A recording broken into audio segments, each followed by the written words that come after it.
Hey everybody, this is a real quick video in case you have a Pogo automatic blood sugar glucose meter and you need to install, replace, or change the batteries either for the first time or because the batteries are dead now. Now you might be here because your meter is not working, and that's because when you have this symbol up in the top right of your screen, it's indicating that the batteries are dead and it will not perform any more tests. It's just going to tell you that the battery's dead.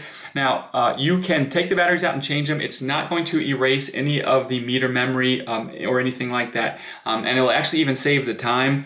So, if you change the batteries real quickly, you don't even really need to reset the time. They'll only be off by the 20 seconds that it took you. But anyways, all we need to do to change the batteries, we need two AAA batteries, and if you don't have those batteries, I'll put a link in the description how you can get them. And all you need to do is come to the back bottom and slide that cover off as shown here, and it will reveal those two AAA batteries. And you're just going to pop them out and then pop the new ones in, just making sure that the flat part is on the springy part. It shows the plus minus. Just pay attention to the plus minus on the batteries.